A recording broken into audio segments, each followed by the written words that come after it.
All right. Hello, everyone. Mr. Barden here. This video is going to be minorly different. I was having some issues uh, with the stream and my internet. It's just being a pain. So I decided just to record this instead of stream it. It's going to be the same kind of format. I'm not really going to do any editing and stuff like that. I'm just going to record it and then upload it to YouTube as if I was streaming it and all of that stuff. So let's just jump right into it, more or less. Basically, what I'm going to be going over today is taking a game that was made using P5 and p5.play, the library with sprites, and combining that with sounds using the tone library to kind of bring in all of the main units of this class so far. So if you've been kind of watching these videos in order, or maybe you're taking this class in school, this would kind of be the very last thing in the sound unit before you would move on to something else. So this is, again, going to combine a bunch of different things into one project. If you look in the description below, I've got links to a bunch of helpful stuff, all of the reference materials that might be useful, the online textbook, this sketch right here, in fact, that I'm making over the course of the video, it's all in the description below. So I may refer back to that periodically. Let's see, a few other things. Again, I'm going to be loading in some sounds. This is by no means everything that you can do. I'm just showing some of the more common and some of the simpler stuff, so that way you can get some very effective interactive sounds with your code. But again, there's a lot more you can do. Check out some of the stuff about some of the more advanced sequences and planning and things you can do with that to maybe make chords, or the music is automated and changed and things update throughout the game, but it's all kind of in this sound unit down here, um, under the sequences chapter of the textbook. So definitely check that out if you want to do a little bit more than this. All right, lastly, before I get into the coding part, if you enjoy the video or you learn something, give it a like, comment, subscribe, all the blah, blah, blah, blah, blah, YouTube stuff. You know the deal. It's all very helpful. So with that said, let's just jump right into it. So I've got this code right here, which again, there's a link to in the description below, so you'll see the final version of this afterwards. But this is a more or less replication of the game Pong. I made this before in a previous video. Initially, when my students do this, I have them use only conditional statements, and then I went through and showed a way you could do this using the p5.play library and sprites. So that's all that's right there. I'll briefly refresh everyone of what's going on here. So up at the top, I've got all the variables and stuff to monitor, uh, angles that the ball can bounce off of in different ways, stuff like that. So we're setting some stuff up. Both players start with a score of 0, or making the ball as a sprite. And classic Pong is just a black background with white shapes on the screen. So that's what I'm going with here. So that's why the ball and paddles are all white. I give it a speed, and it starts off, moving kind of fast in a random direction. I then make the two paddles right here. So I have this one right here, and I'm setting it also to white. And this one's just moving down, and it's going to move up and down. It's just kind of an automated player 2 for this one. And I've set it to immovable, even though it is moving. It might seem a little confusing, but basically by setting it here, we make it so that way the ball doesn't move the paddle, but the ball bounces off of it. So that's an important line to have. I then go in and make the left paddle almost identical, except I don't make it move. Uh, I then add them both to a group so I can talk to all the paddles if I want to at once. All right. I then set up 2 other groups that'll be used in just a moment. Essentially, these are groups that are going to interact in different ways with the ball. So that's why I have the ball and all the other sprites, but by putting them in slightly different groups, I can change how those particular ones interact. So to set that up, I have this for loop, and again, there's I'm gonna go out and say on a limb there's a better way to set this up. This is pretty clear. So basically, I'm making a for loop, and based off of what iteration we are, we're gonna make a sprite with certain properties. So we're gonna make the top and bottom. Actually, no, these are the left and right sprites here. So these are some sprites that you actually don't see on the screen. They're just off of the side here, uh, like so. And then the ball will bounce. Oh, I was wrong. These are the top ones. The ball will bounce off of them. So we'll see as the ball interacts with the top and bottom of the screen, it bounces off, like in Pong. The other ones, the vertical ones on the left and right of the screen, where I got confused just a second ago, uh, those again are also going to be in a group, and they won't be seen. But if the sprite interacts with them, it will make the score go up, and it will teleport the sprites and do all the score stuff. Um, okay. Yeah, again, I want to look into doing some slightly different ways of doing this. Okay, so now on to the draw function, just to finish all this up. It's pretty straightforward. Basically, I've got a function divider, and that's just using a for loop to draw the divider line down the middle. Like in Pong, there's a little line that breaks the screen into the left and right player's side. For some testing stuff, I was just logging the ball position. I didn't need that anymore, so I just commented it out. So now I'm having the ball bounce off of, specifically, those bounce group sprites, so the top and bottom of the screen. When they collide with the scoring sprites, it's going to run the score function, um, which down here is just saying it's going to increase a certain player's score, and it's going to teleport it to a specific location. Or it's going to set the speed in a certain location, and based off of whether it's going to go left or right. So that's the way I did it there, and then it teleports it back to the middle of the screen. So that's all of that. And then lastly, I'm going to have it bounce off of the paddles as well. We're almost done. The last part, so the right paddle is just going to be automatically moving up and down, and essentially it's just going to say if it, when it gets to the top, it's going to move down. When it gets to the bottom, it's going to move up. That's all that's happening there. Whereas the paddle on the left side of the screen, that's just going to follow the mouse. So the player controls that, and then that's all the, draw the text on there, the sprites, all the stuff, and that's everything right there. That's a lot of me talking. I'm gonna drink my tea.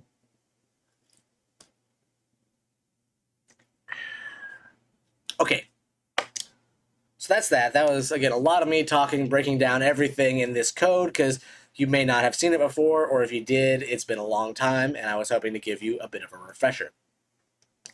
So the very first thing I'm going to do is go into the HTML file, and I'm going to add the tone library. So in the link in the description, if you go and copy this HTML line right here, this will load the library. All you have to do is go, it's by default on line 5, but find the HTML line that's using the p5 sound library and replace it with this one that I just copied. And then boom, it will load it in.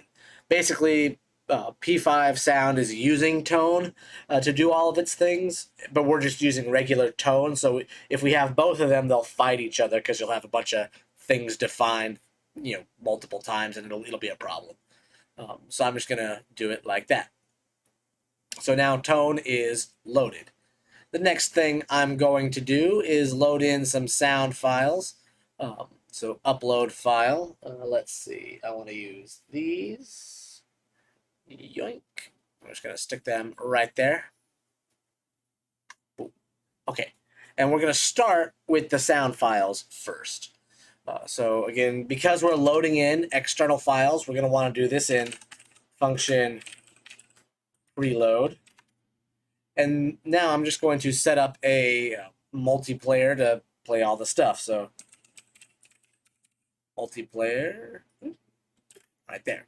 Okay, so multiplayer, create new tone.players object.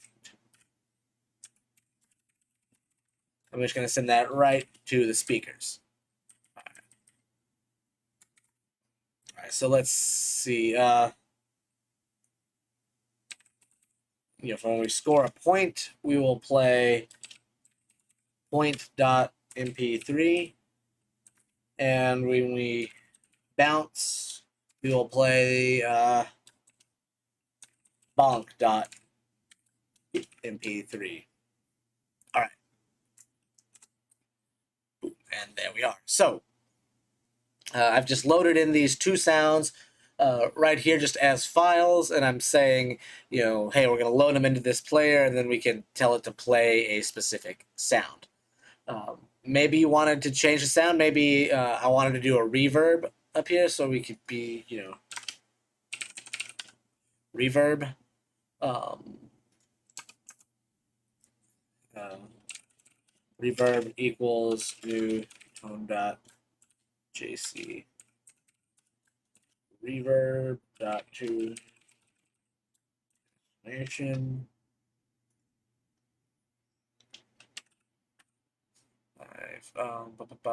Right there.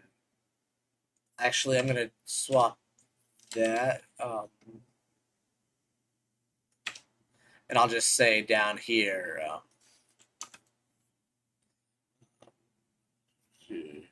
Oh, we got multiplayer dot chain,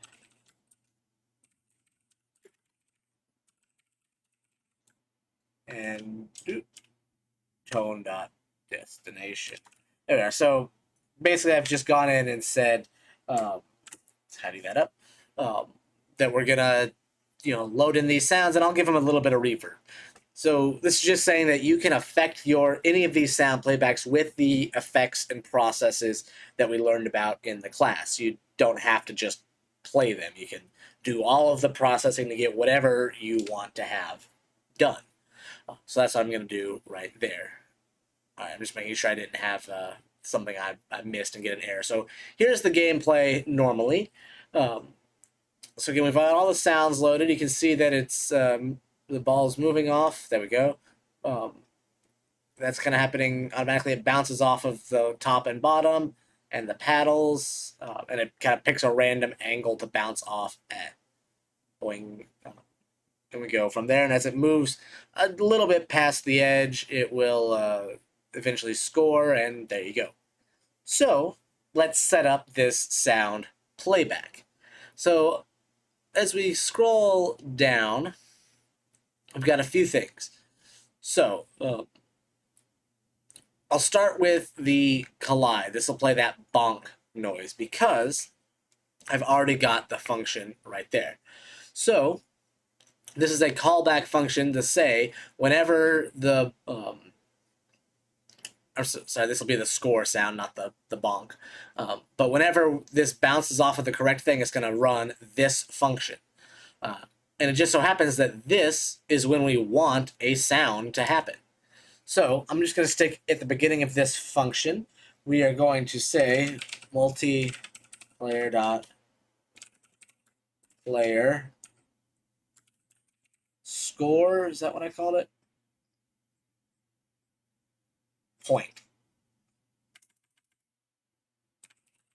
Point dot start. So now every time this function gets run, it will play the boink, the scoring sound, which is here. There we go.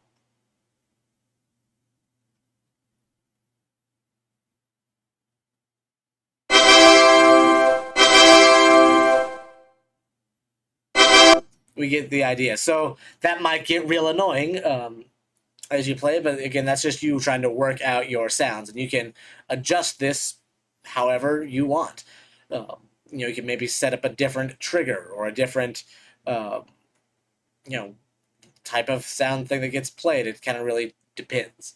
One thing I'm going to do is move these in just a little bit. So we'll say 75, 75. Just so that way it's... That way there's not as much of a... Basically, the way I set that up was by pushing them out farther on the sides. That way it would take a second for the, the ball to transfer and the point to go up, kind of like in classic Pong. But I moved them in a little bit just because the sound playback happened immediately. It just felt weird having that little bit of time before anything happened. So that's why I scooted them in just a little bit right there. The next thing I'm going to do is basically the same thing, only instead, I'm going to go to draw. There we are. So whenever the ball bounces off of the paddles, specifically, we're going to run another function, just like that, but I'm going to call this, I don't know,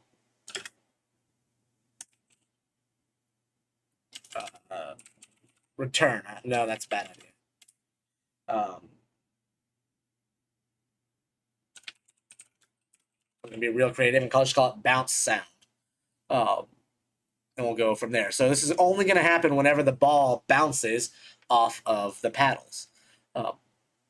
So I'm going to go all the way down the bottom, make a new function, and all this one is going to do, function bounce sound.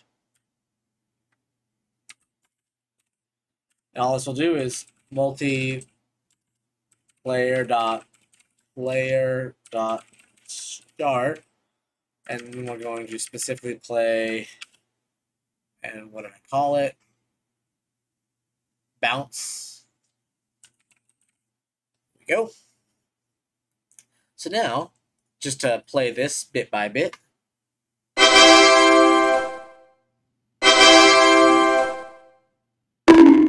There we go. So that particular file has a bit of a delay in it, so I might change it for something else. I'm not going to do that for this video, just for the sake of time and fine-tuning, but just know that if you're a student in my class, that would be a little bit of a why did you pick this one kind of a thing when I'm grading it. So you might get some points off because there's a very obvious delay between the bonk part of the sound and what triggered it. So you want to bonk it essentially when it triggers. But this is how you would go about that. You would just change what the file was that you would start, but everything else is kind of the same. So I'll leave it for this video, but just know that you're going to want to fine-tune what you play. But you just, basically just load in all your sounds, decide when you want them to play, and tell it to start. So in this game, we want sounds whenever we score and whenever the paddles bonk off of the ball. You can add more things if you want, depends on your game. So again, I think some of the more common ones are maybe whenever the player presses a button or clicks on something, you can have a sound effect that happens there. If a player is moving, maybe it'll play like a walking sound effect. When two sprites interact, again, you can bonk or bump or whatever.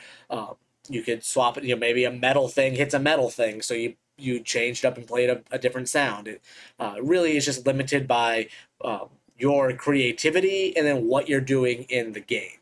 So I'm gonna leave it there for the sound playback. Just know that you can find whatever you want for your game and really customize those interactions with the sprites, especially with the use of the hitbox collision types, and being able to call a callback function whenever those go off is very useful. Okay, so the next thing I'm going to do is just add some background music.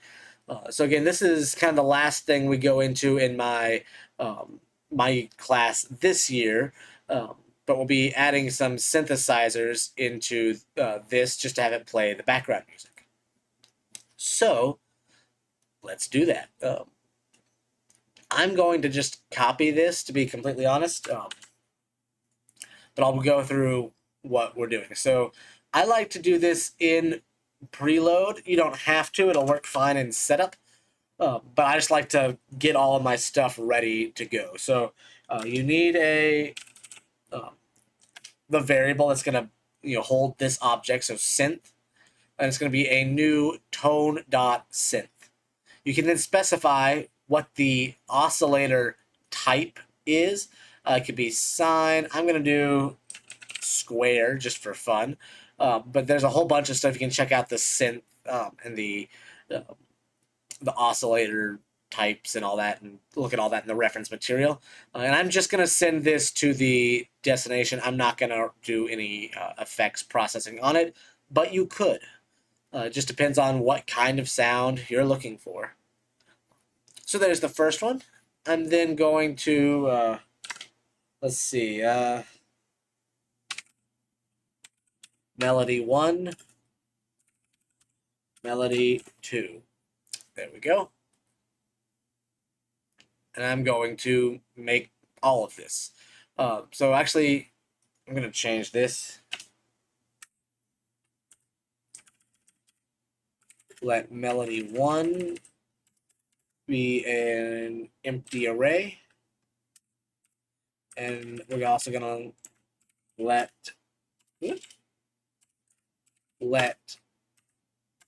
melody 2 be an empty array.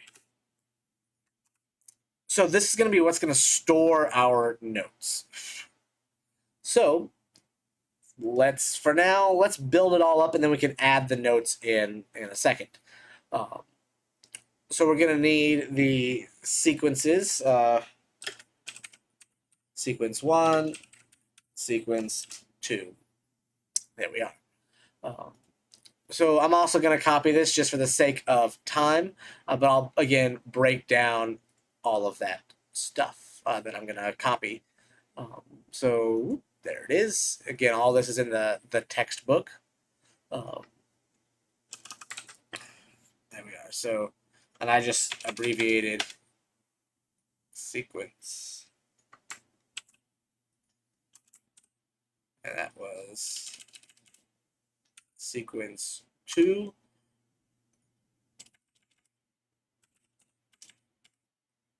Synth. Okay. So what I just copied and did, I did this twice because I have 2 melodies and I'm going to play.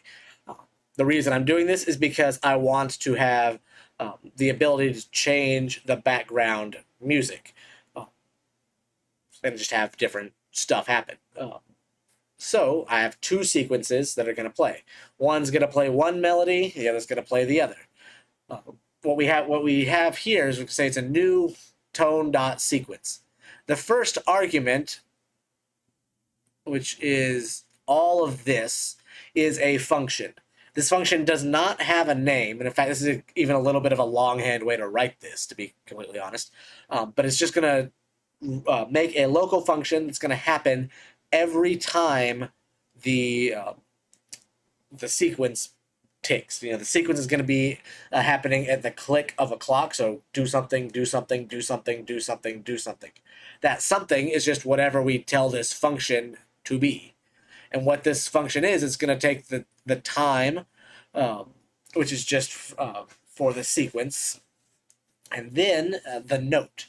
The note is going to come from the third argument, which is the melody, and then the time and all that is going to be for every note's going to be a quarter note. As you see that we get the note coming from melody. So we want to swap this up so it's melody 1 and melody 2. Boop. So I tend to just copy this little example out of the book and then adjust it for what I need, like I just did. It saves a lot of time. But basically all I'm going to do is every step I'm going to tell the synth that I made up here, synth, to play a note, specifically that one in the sequence, and yeah, for a duration of half a second. So let's set up these melodies. So let's see, that's melody 1. I have no idea how good these are going to be because I did not prepare the the melodies beforehand. I'm kind of making them off the cuff. But again, every element in this array is a beat in the music. So let's go with C4, D, D4, G4, um, F sharp 4,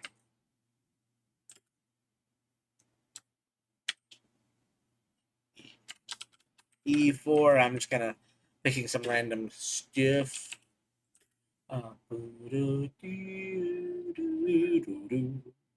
Yeah, sure, fine.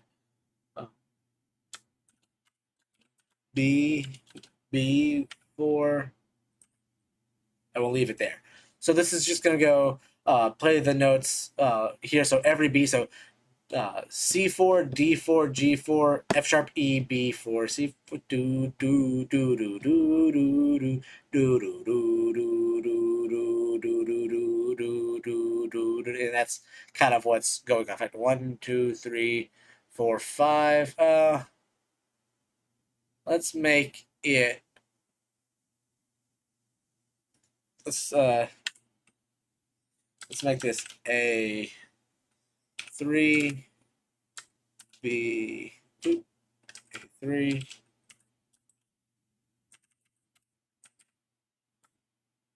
B3, like this. So again, if you want to subdivide your beats, have multiple notes per click. So do do do do do do do do do do do do do do, and so on. You just set up a kind of sub array here. So this will play two notes because everything that happens in this element of the array is a beat. So since there's two notes there, it's two notes per beat, and so on.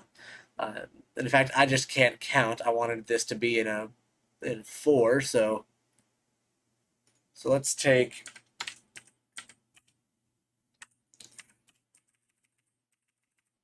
that one. 1, 2, 3, 4. There we are, 4 notes. So that's melody 1. Um, melody 2, I'm gonna change up a bit. So let's go. Let's just do G4, B flat 4,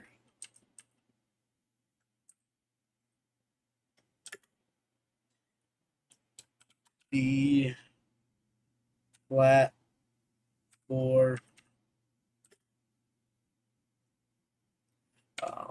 F, F.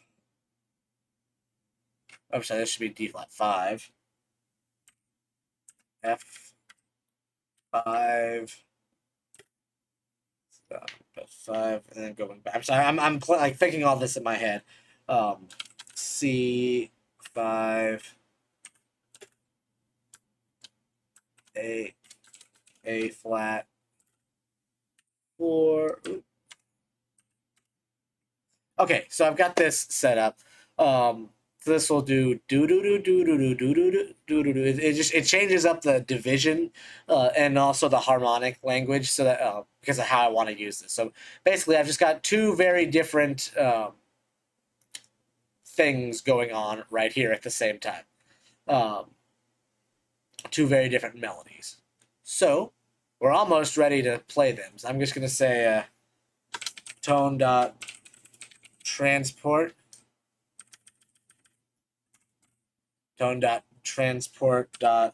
beats per minute equals just say 100. And I do want to check one thing.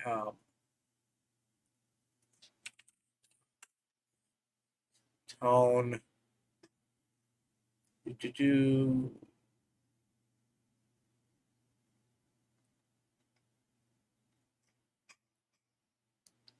transport. There it is.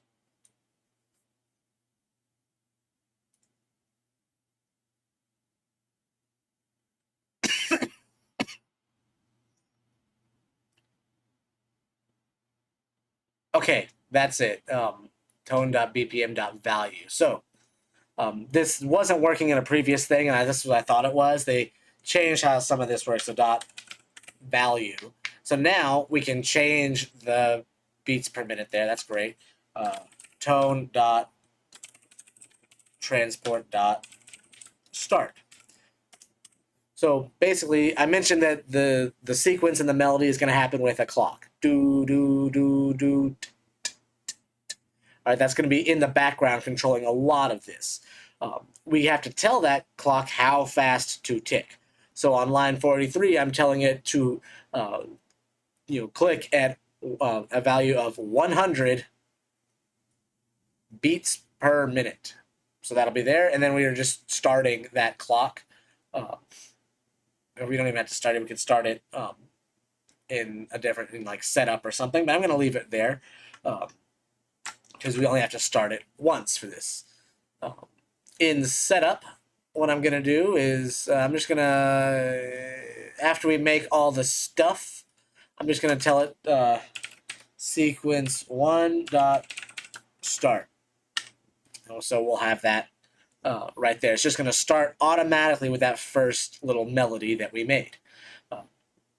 I purposely made a second one because I wanted to show that you can change and adapt this and have different melodies playing for different reasons. It changes the interactivity of your game. Maybe you have it playing, a happy little theme as you're walking around, and then, oh no, something happens and it changed it, or you got a game over screen, or you won. You can change what the background music is doing based off of the context of your game.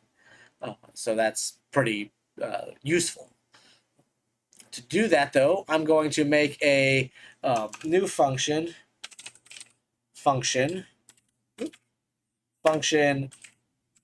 melody swap. So basically, what I'm going to do is use this function to stop one melody and play the other. If we go into some sequence stuff, that's down here, sequence, there are some useful properties. There's one, I think, state.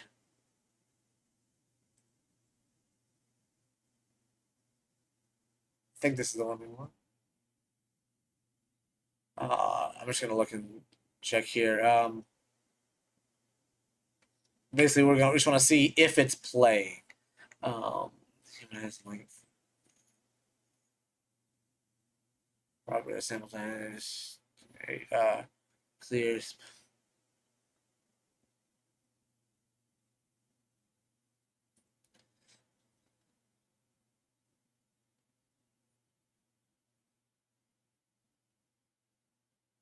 Okay, so I think the one we want is state.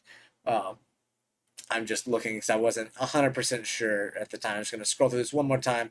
So I think, yeah, it returns either started or stopped. So let's do that. State. Okay, so let's say if, we'll say,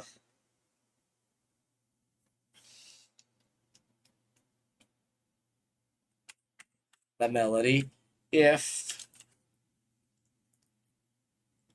well, actually, we'll make this old, comma, new. Old melody. Just so if the old melody dot state is equal to started, then we will old melody dot stop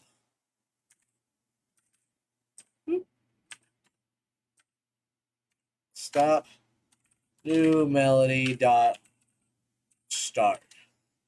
So I set this up a little weird, or at least it might look a little weird to some people, with the idea of trying to make this adjustable. So we'll try this, and we'll go from there. This is kind of, a little bit off the cuff. So here we are, draw function. What I'm going to do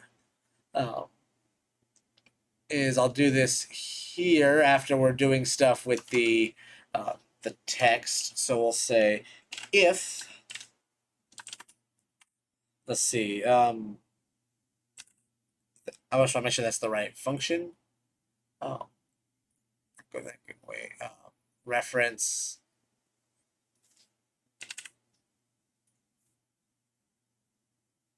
Yeah, okay. It calculates the absolute value. All right. Yeah. So if the absolute value of L score minus R score is greater than 5. I actually know.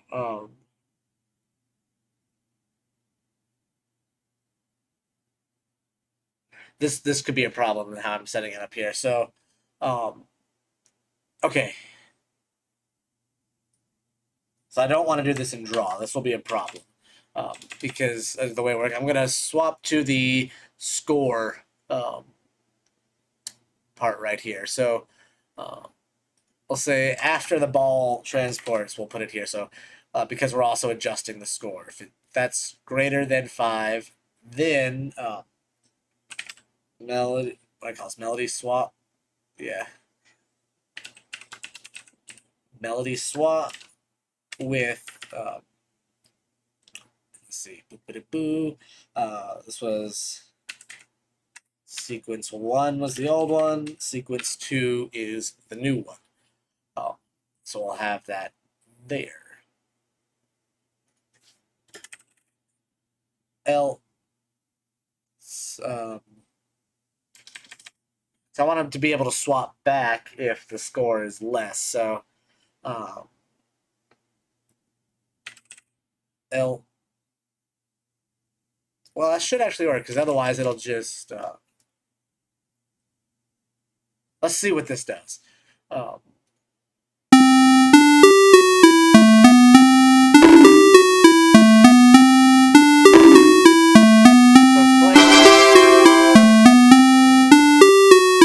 And yeah, that's angry because I forgot these. Should be capital. So you have that there, and it played the melody just fine. So I'm gonna wait. We'll say greater than or equal to 5. We'll say L. Well, you know what? No, I'm just gonna do this like so. I'll just say sequence 1 dot. Let's see, sequence 1 dot stop. Sequence 2 dot start. I'm just doing it like this to avoid some other. I'm just gonna get rid of this function. I'm sure you can see where my line of thought was going. So if that's the case, we're going to swap it. Else, if boom, I'll say else.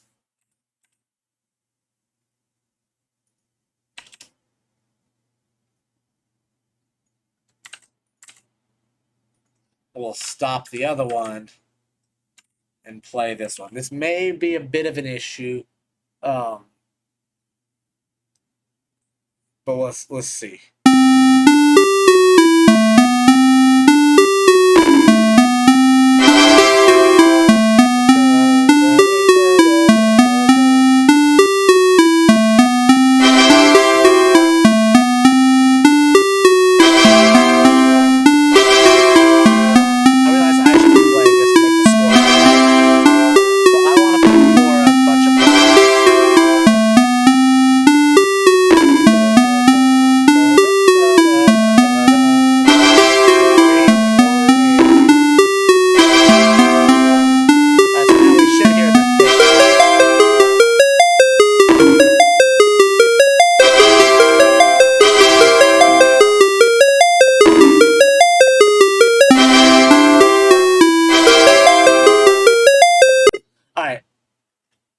That was getting annoying. I wanted to let that play out for just a bit because I wasn't sure if that would cause a problem, but it all worked out. So what's happening here is this is the function that goes off every time the player scores. Once it teleports the, sets the score and teleports the ball and does all that, it then sees what is the distance between the two scores. All right, so we're just going to subtract these two and get a positive, absolute value of that value. So it's just the distance between them. It doesn't matter who is, whether right player is higher than left player or so on. If there is a distance of 5 or more, we're going to stop sequence 1 and make sure sequence 2 plays. So you notice, I kind of zoned out for a second to be completely honest, but you'll notice that when the score on one side went up to 7 and the other one was still at 2, the melody changed. So it went from kind of a major da da da da da da da to a da da da da da da, kind of a diminished kind of thing going on there. But that was the second melody, and then when the swapped back down, it changed back to the other. You can set up more drastic things to happen, but that's just, again, the base level. I'm going to be wrapping this up very shortly. It's been going on for a bit. But that's essentially it for my class, what I'm requiring for their project. And that is to take a custom game that they've already made and add in these interactive sounds. So I have a little lesson on how to do a lot of what we've done here, but I've decided to make the video a bit of a demo in that sense. So to just briefly reiterate everything that we've done, I loaded in some sounds and then some effects if you want them. And then I just determined when they would play. I made sure that you could hear them, but then determined when they would play. In this case, these are playing whenever a specific sound when we score, a specific sound when the ball bunks. This will obviously be different for what you want, and you may you'll probably want more variety in your sounds, and you're going to want a little bit better than what I've had here. You could play around with some of the offset stuff when playing through some of these things, but that's a little bit outside of the scope of this. But you could tweak it to more than likely make it work, but I recommend just having a more effective sound than what I just kind of randomly chose.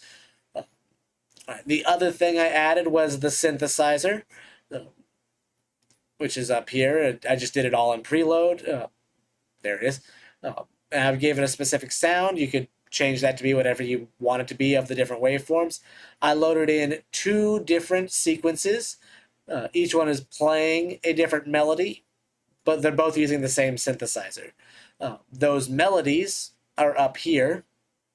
So it's here's the first one. We heard that play, then the second one.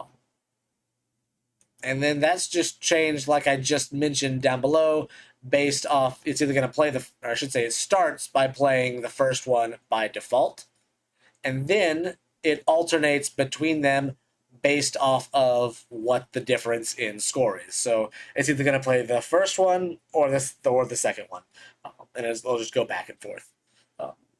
All right, that's it. I'm basically just going to be repeating myself if I say anything more now. So I'm going to wrap it up here. Again, if you learned something and you enjoyed it, feel free to do all the like and subscribe YouTube stuff.